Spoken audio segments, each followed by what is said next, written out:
नाराजगी है, लेकिन जब मैं राहुल गांधी की तरफ देखता हूँ तो होता है नहीं यार, बहुत ज़्यादा भूख लगी हो तो क्या गोबर खा जाओगे।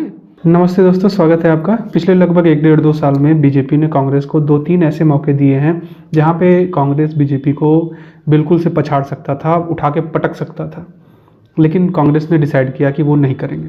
और इससे मुझे बहुत ही कन्फ्यूजन, क्या कांग्रेस सच में जीतना भी चाहती है इलेक्शन? क्या कांग्रेस का कोई विचार भी है? अब तो मुझे बस ये लगता है कि राहुल गांधी ने भाई कांग्रेस का नस काट दिया है और अब सभी वेट कर रहे हैं कि कब जान निकलेगी, और उसी इंतजार में सब लगे हुए हैं। और बीजेपी को भी कोई दिक्कत नहीं है।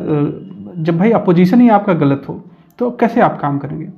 पॉइंट नंबर 1, जो सबसे पहले मौका मुझे लगता है जिस पे लोगों के अंदर बहुत ही नाराज़गी थी, वो थी टैक्सेशन की। जो इनकम टैक्स था उसके लेवल पे बहुत ही लोगों के अंदर आक्रोश था, और कांग्रेस ने इस पे एक शब्द नहीं बोला है, एक शब्द नहीं बोला है।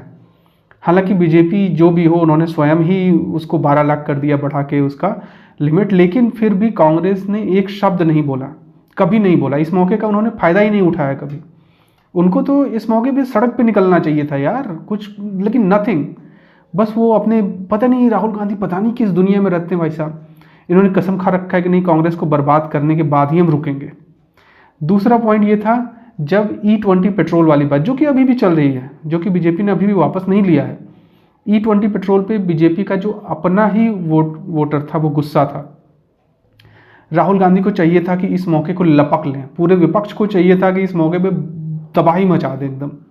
किसी ने एक शब्द नहीं बोला, कहीं पे भी आप जाके देख लो, कोई, ना तो कांग्रेस, ना तो सपा, ना तो बसपा, ना तो ममता बनर्जी, नथिंग। किसी के मुंह से एक शब्द नहीं निकला इस चीज़ पे। और हो सकता है इधर उधर 1-2 बात बोल दी, लेकिन कभी ये उनका बड़ा मुद्दा तो नहीं ही रहा है। क्यों नहीं रहा है मुझे नहीं पता। हो सकता है इनको लगता हो कि नितिन गडकरी मोदी को कंपटीशन में हरा सकते हैं और कुछ ऐसा चांस हो कि मोदी को हटाया जा सके, इसलिए नितिन गडकरी के अगेंस्ट ना बोलो। That's a possibility. बट फिर वही है कि इनकी राजनीतिक समझ कहाँ है। Nitin Gadkari is nowhere in competition. Nitin Gadkari अगर अपने दम पे लड़ने आएंगे तो बीजेपी 150 के ऊपर भी नहीं जा पाएगी। हो सकता है 2009 वाली हालत हो जाए तो, लेकिन फिर भी ये चल रहा है। और तीसरा मौका ये अभी था, अभी इनको ये मौका मिला था। जनरल कैटेगरी इतनी गुस्से में है और ये चाहते तो एकदम, मतलब फुल टॉस बॉल पे छक्का मारना था इनको। नहीं, ये क्या कर रहे हैं कि प्रधानमंत्री को हम घिरवाएंगे तो हम पता नहीं कौन सा बुक ला के बोलेंगे कि चाइना से तुम मिल गए हो। This guy is totally lost it, और वो हमारे देश के लिए एक खतरा बन चुका है।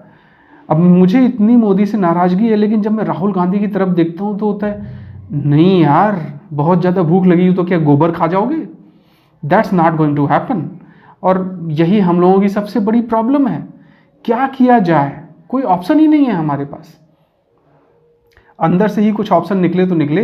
राहुल गांधी इज नो गो, और मेरे ख्याल से बीजेपी भी यही चाहती है कि राहुल गांधी ही हमेशा उनके कंपटीशन में रहे। सोचो, अगर ये E20 पे बोले होते, बीजेपी को कितना ही बैकफुट पे डाल सकते थे, उनके ऊपर करप्शन का आरोप लगा सकते थे, क्या क्या कर सकते थे। They did nothing, zilch. फिर बात आई कि भैया इनकम टैक्स वाला, इनकम टैक्स बीजेपी को ये मजबूर कर सकते थे बदलने के लिए, और फिर जब बदलता तो उसका क्रेडिट भी ये ले सकते थे। लेकिन क्या किया इन्होंने? कुछ नहीं।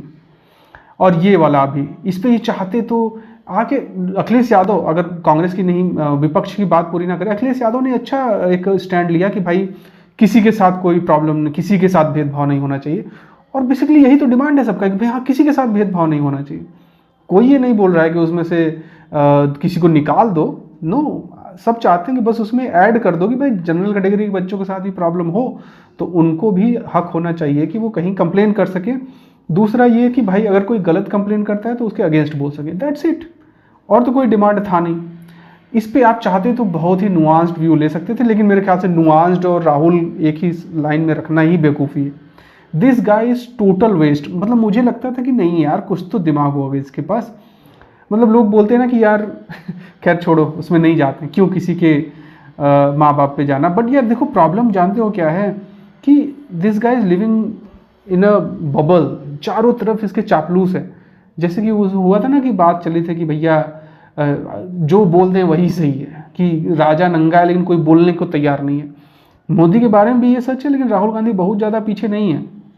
मोदी कम से कम पावर में तो है, Rahul Gandhi election after election हार रहा है और स्टिल उसके चापलूस उसके चारों तरफ लगे हुए हैं। Just think about it, just think about it कि क्या ये, मुझे तो लगता है कि राहुल गांधी ने भैया ठेका ले रखा है कि जब तक हम रहेंगे मोदी को हम हटने नहीं देंगे प्राइम मिनिस्टर की सीट से। नहीं तो ये 3 मौके होते ना भाई, इस 3 मौके में तो यार दूसरी कोई पार्टी रहती, दूसरा कोई संगठन रहता विरोध में, तबाही मचा दिया होता अभी तक। आक्रोश में बीजेपी को बैकफुट पे आना पड़ता, तीनों मुद्दों पे आना पड़ता, और तीनों पे आप क्रेडिट ले सकते थे। आप क्रेडिट ले सकते थे कि हमने इनकम टैक्स कम करवाया, आप क्रेडिट ले सकते थे कि देखो हमने E20 बंद करवाया, या फिर उसमें जो भी हो कि ऑप्शन अवेलेबल करवाया, लेकिन यू डिड नथिंग। यहाँ पे भी आप ले सकते थे क्रेडिट, लेकिन आपने कुछ नहीं किया। तो बेसिकली यार मुझे लगता था कहीं ना कहीं कि यार बीजेपी को हराते हैं, कांग्रेस को जिताते हैं, बट अब तो यार मुझे कुछ नहीं पता है। ठीक, एक तरफ कुआं है, दूसरी तरफ खाई है, और किसी को कुछ नहीं पता कि जाना कहाँ है। तो आई डोंट नो मैन, देखते हैं कि क्या होता है। फ्यूचर बहुत ही इंसेन होने वाला है भारतवर्ष का, और हम सभी इसी कन्फ्यूजन में ही रहेंगे कुछ समय तक एटलीस्ट।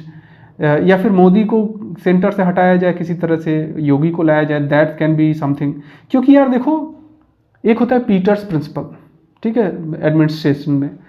एडमिनिस्ट्रेशन में होता है कि भाई पीटर्स प्रिंसिपल, कि कोई आदमी योग्य है तो उसको आप प्रमोट करते करते करते वो एक ऐसे लेवल पे जा जाता है जहाँ पे he is not good enough.